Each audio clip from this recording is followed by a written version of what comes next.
मेरे भाइयों, दोस्तों और बुजुर्गों, अल्लाह रब्बुल इज़्ज़त का बेइंतहा एहसान और फजल हुआ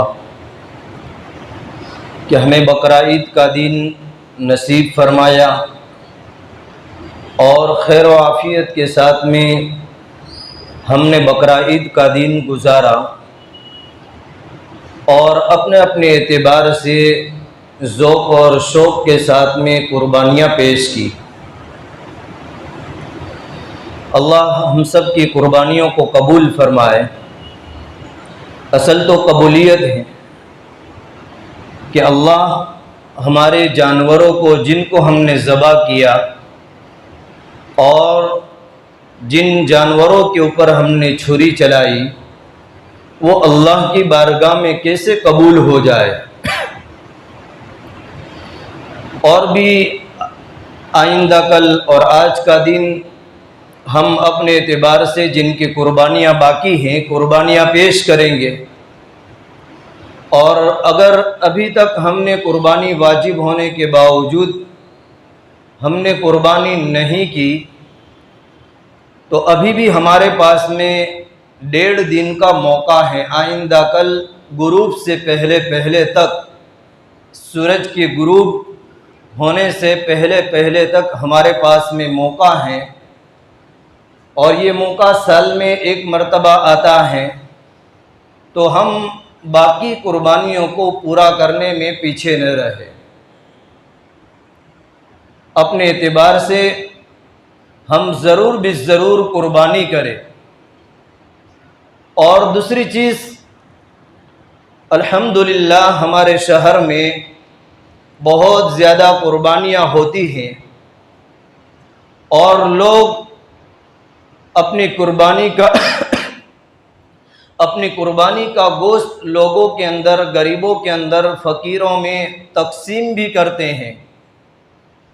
लेकिन आम तौर पर एक गलती जो होती है वो ये होती है कि कुर्बानी का गोश्त अक्सर व बेशतर देखा गया है कि उन घरों में पहले पहुंचाया जाता है जिन घरों के अंदर कुर्बानियाँ हो रही हैं। बकरे की या बड़े की कुर्बानियाँ हो रही हैं और उनके घर के अंदर सबसे पहले गोश्त पहुंचाया जाता है। मना नहीं है। और आखिर के अंदर गरीब याद आते हैं कि हमारे मोहल्ले में किसका मकान ऐसा है जिनके घर पर कुर्बानी नहीं हुई। और आखिर के अंदर कुर्बानी का गोश्त 12-1 बजे मालदार के घर पर, जिसके घर पर कुर्बानी हो रही है, उनके घर पर 9 बजे पहुंचता है। और गरीब और जिसके घर में कुर्बानियां नहीं हो रही हैं, ये बेचारे इंतजार में होते हैं। हालांकि गोश्त तो वहां पर भी पहुंचने वाला है, लेकिन वो बेचारे इंतजार में होते हैं कि किसके मकान से मेरे घर पर पहले गोश्त आएगा। कुरान ने, अल्लाह का शुक्र है कि हमें हुक्म दिया कि तुम कुर्बानी करो और उसका गोश्त खाओ। अगर कुरान ये हुक्म दे देता कि तुम कुर्बानी करो और उसको पहाड़ के ऊपर रख करके चले आओ, उसके गोश्त के हाथ न लगाओ, या कुरान अगर हमें ये हुक्म दे देता कि तुम कुर्बानी करो लेकिन उसको गरीब के अलावा कोई नहीं खा सकता है, मुस्तहिक के अलावा कोई नहीं खा सकता है, तो हम क्या कर सकते हैं? हम क्या कर सकते हैं? अल्लाह का शुक्र है कि अल्लाह ने कुरान में यूं फरमाया, फकुलू मिन्हा व अतीमुल बाइसल फकीर, कि तुम भी इस कुर्बानी के गोश्त में से खाओ और उन लोगों को भी खिलाओ जो फकीर है। और एक जगह के ऊपर फरमाया, फकुलू मिन्हा व अतीमुल कानिया वल मुअतर, कि कुर्बानी का गोश्त तुम भी खाओ और मांगने वालों को भी दो और न मांगने वालों को भी दो। कानिया वल मुअतर, इसका मतलब ये होता है कि मांगने वालों को भी दो और न मांगने वालों को भी दो। तो कुरान ने हमें ये तालीम दी है। अल्लाह का शुक्र है हम गरीबों के मकान के ऊपर भी पहुंचाते हैं, लेकिन हमारे घर के गोश्त की देने की शुरुआत गरीब के घर से होनी चाहिए। जिनके घर में कुर्बानी नहीं हो रही है उनके घर से शुरुआत होनी चाहिए। और अगर हमारे रिश्तेदार हैं जिनके घर पर कुर्बानियां होती हैं, या हमारे पड़ोस हैं जिनके घर में कुर्बानी हो रही है, अगर वहां ताखीर से भी पहुंचेगा तो कोई हरज नहीं है। एक चीज तो यह अर्ज करनी थी कि अभी भी हमारे पास में दिन बाकी है। आइंदा साल अगर अल्लाह जिंदगी दे, मौका दे, तो इस तरीके से हम इस नीयत के साथ में और इस बात के ऊपर अमल करेंगे तो इंशाअल्लाह बहुत बड़ा फायदा होगा। दूसरी चीज, बुजुर्गों, हमने जो कुर्बानियां पेश की, ये कुर्बानी हमें कुछ न कुछ सबक सिखला करके जाती हैं।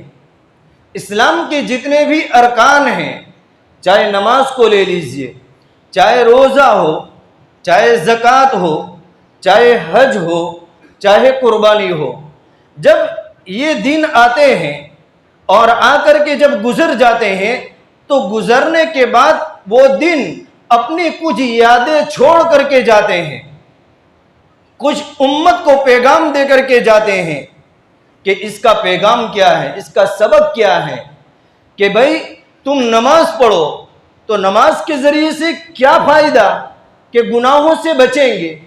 नमाज के ज़रिए से क्या फ़ायदा, तो कि अल्लाह ने नमाज के ज़रिए से कहा कि तुम मेरी मदद मांगो, मुझसे मदद मांगो। या अय्युहल्लज़ीना आमनुस्तईनु बिस्सब्रि वस्सलाह, कि तुम नमाज और सब्र के ज़रिए से मुझसे मदद हासिल करो। क्या मालूम हुआ कि नमाज पढ़ेंगे फिर दुआ करेंगे तो मदद आएगी, नमाज से पहले मदद नहीं आएगी। इसी तरीके से रमज़ान में रोज़ा रखते हैं तो रोज़े का मकसद, 30 दिन भूखा रहने का मकसद, कि हमारे अंदर तक़वा, अल्लाह का डर और परहेजगारी पैदा हो जाए, ताकि ये परहेजगारी पूरा साल बल्कि पूरी ज़िंदगी हमें काम आए। इसी तरीके से ज़कात हम निकालते हैं कि भाई साल में अगर मालदार हो तो 100 रुपये में से 2.5 रुपये निकालो, लाख में से 2500 रुपये निकालो। ये क्यों कहा जाता है, इसका पैगाम क्या है, इसका सबक क्या है? इसका पैगाम ये है कि इस माल में से ज़कात इसलिए निकालने को कहा जाता है ताकि माल की मोहब्बत हमसे, जो माल की दिल में मोहब्बत है वो उसमें कमी आ जाए और माल की मोहब्बत दिल में पैदा ना हो। इसलिए कहा कि तुम ज़कात निकालो। और अगर ये हुक्म ना होता तो और ज़्यादा हमारे अंदर माल की मोहब्बत पैदा हो जाती। और यहाँ पर यह हुक्म दिया कि ज़कात निकालो, तो अब ज़कात निकालेंगे तो माल की मोहब्बत हमारे दिलों में कम पैदा होगी। इसी तरीके से हाजी हज के लिए जाता है, जैसे आज हज का आखिरी दिन है, 5वां दिन चल रहा है, शैतान को हाजी इस वक्त कंकरी मार रहे हैं, शैतान को आज और आइंदा कल 13वीं की कंकरी मारेंगे। तो हाजी हज के लिए जाते हैं, हज का इतना बड़ा खर्च करते हैं और हज के अंदर इतनी बड़ी कुर्बानी देते हैं, तो उसका पैगाम क्या है? और हाजी को कहा गया कि तुम हज के अंदर एहराम पहनो और हज के अंदर अरफात के मैदान के अंदर जाओ और हज के अंदर मीना के अंदर जा करके तंबू में ठहरो, कि वहां पर हाजियों को मौत की याद दिलाई जाती है, मौत की याद दिलाई जाती है कि आज ये 2 चादर के अंदर, एहराम की 2 चादर के अंदर, मैदान के अंदर, अरफात में, मीना में, मुजदलिफा के अंदर पड़े हुए हैं और सिर्फ 2 चादर हैं। एक दिन यह आएगा कि मौत का वक्त आएगा और जब मौत आ जाएगी तो जब कफन पहनाया जाएगा तो वही चादरें पहनाई जाएगी। जैसे आज हाजी एहराम की हालत के अंदर चादरें पहनता है, तो हाजी को हज के अंदर इतना लंबा चौड़ा खर्च कराने के बाद के अंदर मौत की याद दिलाई जाती है और वहां पर तंबू के अंदर जो सोने के लिए हाजी को जगह दी जाती है, 2 बाई 6 फीट की जगह दी जाती है। इस तरीके से तंबू के अंदर हाजी सोते हैं कि कोई बीच में से गुजर नहीं सकता है, बीच में जगह नहीं होती है, सिर्फ 3-4 दिन के लिए। हज के दिनों के अंदर खेमे के अंदर कि कब्र के अंदर तुम्हें जाना होगा।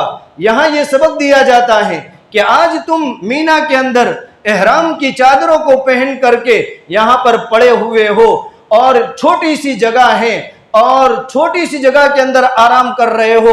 एक वक्त ये आएगा, मौत आएगी, कब्र के अंदर जाओगे तो उस वक्त तुम्हें यहाँ पर कब्र की याद आ जाए कि कब्र के अंदर हम छोटी सी कब्र के अंदर रहेंगे। तो हज के अंदर भी इस तरीके से सबक मिल रहा है।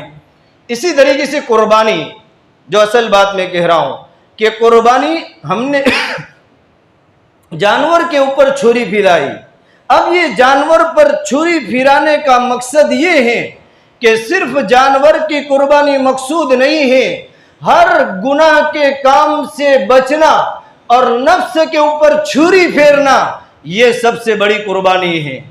सबसे बड़ी कुर्बानी, जितने छोटे गुनाह हैं और जितने बड़े गुनाह हैं, जिसको करने को दिल चाहता है, चाहे फिर किसी के ऊपर जुल्म करना हो या किसी के हुकूक की पामाली हो या फिर किसी की गीबत हो या फिर झूठ बोलना हो या हसद हो या कीना हो या बुग़्ज़ हो या दुश्मनी हो, कि नफ्स नहीं चाहता है, नफ्स के ऊपर बोझ पड़ता है इन गुनाहों को छोड़ने के अंदर। लेकिन यहाँ पर हमें नफ्स के ऊपर छुरी फेरना पड़ेगा कि नहीं, जैसे कुर्बानी के जानवर के ऊपर छुरी फिरा करके हमने अपने जज्बात को कुर्बान किया, ऐसे ही हम अपनी नफ्सानी ख्वाहिशात को कुर्बान करें कि आज तक मैं गुनाहों के अंदर मुब्तला था, मैं गीबत के गुनाह में, हसद के गुनाह में, झूठ के गुनाह में, लोगों के ऊपर जुल्म करने के गुनाह में, माँ बाप की नाफरमानी के गुनाह के अंदर, किसी को सताने के गुनाह के अंदर या छोटे बड़े सगीरा कबीरा गुनाहों को सताने के अंदर में मुलव्विस था। अब मैं इन गुनाहों को छोड़ करके सच्ची पक्की तौबा करके आज से मैं छुरी चला रहा हूं, आज मैं इन गुनाहों के ऊपर छुरी चला रहा हूं और नफ्स के ऊपर नेकी के कामों के अंदर, जैसे नमाज है या और कोई नेकी के काम है, नेकी के कामों के अंदर बोझ पड़ता हो और जल्दी दिल आमदा ना होता हो, तैयार ना होता हो। जैसे आदमी, मालदार आदमी खुशी से अपने जानवर की कुर्बानी को कर देता है, लेकिन बाज़े मालदार आदमी ऐसे होते हैं कि वो माल तो खर्च कर देंगे लेकिन 5 वक्त की नमाज की तौफीक नहीं होगी, 5 वक्त की नमाज की तौफीक नहीं देगी। 1 लाख का बकरा खरीद लेंगे, खर्च कर देंगे, लेकिन मुफ्त की नमाज, फर्ज नमाज है, उसको पढ़ने की तौफीक नहीं होगी। तो यहां पर भी छुरी फिराना होगा। नफ्स नहीं चाहता है कि मैं नमाज न पढ़ूं, नफ्स नहीं चाहता है कि मैं नमाज न पढ़ूं। मस्जिद की अजान की आवाज आ रही है, फर्ज नमाज के लिए अजान की आवाज आ रही है, एक तरफ कुर्बानी का वाजिब है, उसके लिए शौक से जानवर को खरीदा जाता है, उसको पाला जाता है, उसके लिए हजारों रुपये खर्च किए जाते हैं। क्यों? कि भाई ये वाजिब है, इसको अदा करना पड़ेगा, और अगर अदा नहीं करेंगे तो अल्लाह के नबी की वईद है कि वो हमारे ईदगाह के ऊपर ना आए। और कुर्बानी नहीं करेंगे तो कल कयामत के दिन हमारी पकड़ होगी, तो नमाज न पढ़ने के ऊपर भी पकड़ होगी, नमाज न पढ़ने के ऊपर भी पकड़ होगी। नमाज कोई नफल नहीं है, नमाज कोई सुन्नत नहीं है, पांचों वक्त की नमाज फर्ज है, कुर्बानी करना वाजिब है। शौक से जानवर के ऊपर छुरी चलाते हैं, तो फिर पांचों वक्त की नमाज का जब वक्त आता है तो नमाज पढ़ने के लिए अपने नफ्स पर छुरी क्यों नहीं चलाते? कितने मोहल्ले में बालिग मर्द रहते हैं, नमाज का क्या हाल है? इसलिए अल्लाह ने कुरान में फरमाया, इन्ना आतैना कल कौसर फसल्लि लिरब्बिका वन्हर इन्न शानिअका हुवल अबतर, कि तुम नमाज भी पढ़ो और कुर्बानी भी करो। फसल्लि लिरब्बिका, इसका मतलब क्या होता है कि तुम अपने परवरदिगार के लिए नमाज पढ़ो, और वनहर का मतलब क्या होता है कि कुर्बानी करो। तो कुर्बानी से तो पहले नमाज को बयान किया है, कुर्बानी से तो पहले नमाज को बयान किया है। ईद के दिन भी नमाज नहीं पढ़ते हैं, ईद की नमाजें भी, हमारे ईद की फर्ज नमाजें जो दिन के अंदर होती है वो भी छूट जाती हैं, हालांकि कुर्बानी का वाजिब अदा कर रहे हैं। तो नमाज का दर्जा तो मुकद्दम है और अरकान इस्लाम में से अहम रुकन है, और नमाज की कदर क्यों नहीं है? नमाज की कदर इसलिए नहीं है कि नमाज के लिए पैसा खर्च करना नहीं पड़ता है। आदमी का जिस चीज में माल लगता है उसकी कदर होती है, जिस चीज में माल लगता है। और नमाज अल्लाह ने मुफ्त के अंदर दी, कोई चार्ज नहीं, तो उसके लिए जो उसकी कदर होनी चाहिए, उसके लिए जो वक्त निकालना चाहिए वो वक्त नहीं निकाला जाता है। इसलिए बुजुर्गों और दोस्तों, कुर्बानी ये जानवर के ऊपर छुरी चलाने का मकसद ये है कि हम अपनी ख्वाहिशात को कुर्बान करें। बाज़े गुनाह ऐसे होते हैं छूटते नहीं हैं, लेकिन उसको छोड़ना पड़ता है। कि आदमी की आदत बन गई झूठ बोलने की, तो उसको छोड़ना पड़ेगा। आदमी की आदत हो गई गाली बोलने की, तो उसको छोड़ना पड़ेगा। आदमी की आदत हो गई जुल्म करने की, उसको छोड़ना पड़ेगा। आदमी का दिल नहीं चाहता है कि मैं ये छोड़ूं, और आदमी से जल्दी छूटता भी नहीं है, तो फिर उस आदमी को कभी कभी ये भी याद करना चाहिए कि हम अल्लाह के दूसरे अवामिर को पूरा करते हैं, तो ये अल्लाह का अम्र, अल्लाह का हुक्म हमसे कैसे न पूरा हो, अल्लाह का अम्र कैसे पूरा ना हो। इसलिए सिर्फ 3 दिन ईद वासीद और तरवासीद गोश्त खा करके ईद को गुजार देना मकसूद नहीं है। हजारों लाखों करोड़ों जानवर ज़बह हुए, और करोड़ों की तादाद में, अब जो की तादाद में दुनिया भर में मुसलमानों ने अपने माल को खर्च किया, तो उसका कोई ना कोई मकसद होगा। लाखों करोड़ों, और अल्लाह उसका बदला भी दे देते हैं। जो आदमी जितनी कुर्बानी करता है माल लगाता है, अल्लाह उसका बदला आखिरत में तो देंगे ही, दुनिया के अंदर भी अल्लाह इसका बदला दे देते हैं। बहुत सारे लोग कहते हैं कि इतने सारे कुर्बानी के जानवर होते हैं, इससे बेहतर है किसी गरीब के घर के अंदर सदका दे दे कुर्बानी के दिनों के अंदर। लेकिन यहाँ पर अकल का दखल नहीं है, अल्लाह का हुक्म है, मानना पड़ेगा, कुर्बानी ही करना पड़ेगा, खून ही बहाना पड़ेगा। गरीब को सदका देने के लिए दूसरे दिन है, गरीब को सदका देने के लिए और गरीब की मदद करने के लिए दूसरे दिन के अंदर भी, या अपने एतबार से ईद के दिनों के अंदर जायद सदका करे, ईद के दिनों के अंदर, इन दिनों के अंदर। और कुर्बानी है, जब आदमी शौक के साथ खर्च करता है तो अल्लाह उसका बदला देते हैं। देखो दुनिया में किस्म किस्म के जानवर फिर रहे हैं, कौन से जानवर में आज दुनिया में बरकत है और कौन से जानवर में बरकत नहीं है। कुत्ते कितने हैं और उसके बच्चे कितने होते हैं, खिंजीर और उसके बच्चे कितने होते हैं, और गाय बकरी और भैंस इनके बच्चे कितने होते हैं। 2 बच्चे, 1 बच्चा होता है, और उनके 10-10, 15-15 बच्चे होते हैं। और कुर्बानी का हुक्म नहीं है और कुर्बानी का रिवाज नहीं है, तो इतने बच्चे होने के बावजूद भी दुनिया के अंदर आपको कुत्तों के रेवड़ नहीं मिलेंगे खिंजीर के रेवड़ नहीं मिलेंगे। अगर आपको रेवड़ मिलेंगे लाखों करोड़ों की तादाद के अंदर, तो जानवरों के रेवड़ मिलेंगे। गाय, बकरी, भैंस और भेड़ और दुम्बा वगैरह जिनकी अल्लाह के नाम के ऊपर कुर्बानियां होती हैं, उनकी कुर्बानियों के ऊपर आपको रेवड़ मिलेंगे। मक्कतुल मुकर्रमा हुज्जाज किराम करीबन 25 लाख इस साल हज में जा चुके हैं वहां पर। और जितने लोग वहां पर हज के लिए जाते हैं, उन हाजियों के ऊपर शुक्राने की कुर्बानी वाजिब होती है। हाजियों के ऊपर शुक्राने की कुर्बानी वाजिब होती है। अब वहां पर 25 लाख बकरे किस तरीके से ज़बा होते हैं? मक्कतुल मुकर्रमा के अंदर, मीना की वादी के अंदर 25 लाख हुज्जाज किराम, और हर एक हाजी की तरफ से एक कुर्बानी जरूरी है। ऊंट हैं और इसी तरीके से दिगर जानवर हैं, तमाम की कुर्बानियां होती हैं। लेकिन आने वाले साल में ये कभी नहीं सुना कि इस साल जानवर का स्टॉक कम हो गया, इस साल जानवर कम मिलेंगे और इस साल कुर्बानी नहीं होगी, माल को लगा दो, गरीबों को दे दो, इस तरीके से आपको सुनने को नहीं मिलेगा। कहने का मकसद यह है, जितना आदमी लगाएगा उतना पाएगा।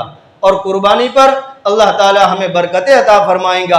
अल्लाह ताला हमारी कुर्बानी को कबूल फरमाए और अल्लाह ताला बाकी के दिनों को भी हमें अच्छी तरीके से गुजारने की तौफीक अता फरमाए और अल्लाह ताला कही सुनी बातों पर अमल की तौफीक अता फरमाए।